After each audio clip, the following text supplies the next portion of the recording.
देशों के संगठन OIC में भारत ने पाकिस्तान को बहुत बड़ा झटका दिया है। इंडोनेशिया, मिस्र और बहरीन ने मिलकर पाकिस्तान के भारत विरोधी प्रस्ताव को रोक दिया है।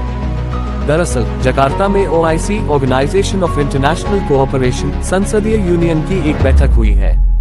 इस बैठक में पाकिस्तान चाहता था कि कश्मीर मुद्दे पर भारत के खिलाफ कड़ा रुख अपनाया जाए, लेकिन इंडोनेशिया, मिस्र और बहरीन ने पाकिस्तान की कोशिशों को नाकाम कर दिया है।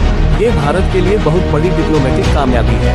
ऐसा इसलिए क्योंकि इससे पाकिस्तान मुस्लिम देशों के बीच भारत को घेरना चाहता था, लेकिन OIC में पाकिस्तान के प्रस्ताव का गिरने का मतलब है कि इस्लामिक देशों के बीच पाकिस्तान का प्रभाव काफी कम हो गया है और ये देश भारत के साथ खड़े हैं।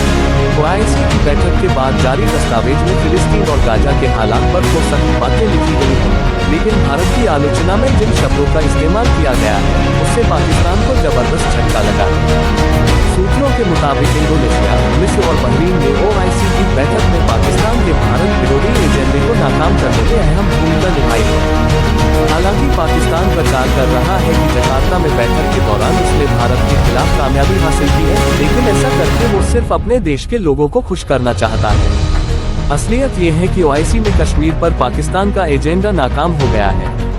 आपको बता दें कि इंडोनेशिया सालों से कश्मीर पर भारत की स्थिति का समर्थन करता रहा है। वह भारत की क्षेत्रीय अखंडता के साथ खड़ा रहा है। इसके अलावा भारत और इंडोनेशिया के बीच रणनीतिक साझेदारी भी काफी तेजी से बढ़ी है। इंडोनेशिया भारत से ब्रह्मोस मिसाइल भी खरीदने के लिए बात कर रहा है। इसके अलावा मिस्र भी भारत के साथ अपने रक्षा, निवेश और कनेक्टिविटी संबंधों को मजबूत करने पर ध्यान दे रहा है। पिछले एक दशक में बहरीन के साथ भारत के रिश्ते भी काफी बेहतर हुए हैं। इंडोनेशिया अपनी क्षेत्रीय अखंडता पर बहुत ध्यान देता है। इसकी वजह यह है कि उसे पापुआ में ऐसा ही अनुभव हुआ है। इंडोनेशिया अक्सर आतंकवादी ढांचे और कट्टरपंथी विचारधारा के खिलाफ सख्त कार्रवाई करता रहा है। लिहाजा आतंकवाद के खिलाफ लड़ाई के मुद्दे पर भारत और इंडोनेशिया के विचार काफी मिलते हैं। आपको याद होगा कि इस साल भारत के गणतंत्र दिवस समारोह के दौरान इंडोनेशिया के राष्ट्रपति मुख्य अतिथि बने थे और उन्होंने पाकिस्तान के अपने कार्यक्रम को रद्द कर दिया था। इससे पहले भी जब पहलगाम में हुए आतंकी हमले के बाद न्यूयॉर्क में OIC की एक बैठक हुई थी, उस दौरान भी ओमान ने कश्मीर पर सख्त शब्दों का इस्तेमाल करने से रोकने की कोशिश की थी।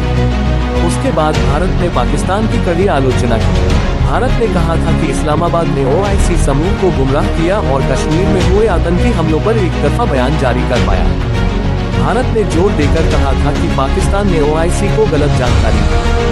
इस बार भी पाकिस्तान कश्मीर मुद्दे पर भारत को घेरना चाहता था, लेकिन इंडोनेशिया, मिस्र और बहरीन ने उसकी चाल को नाकाम कर दिया। इन देशों ने भारत का साथ दिया और पाकिस्तान को अंतर्राष्ट्रीय मंच पर मुंह की खानी पड़ी है।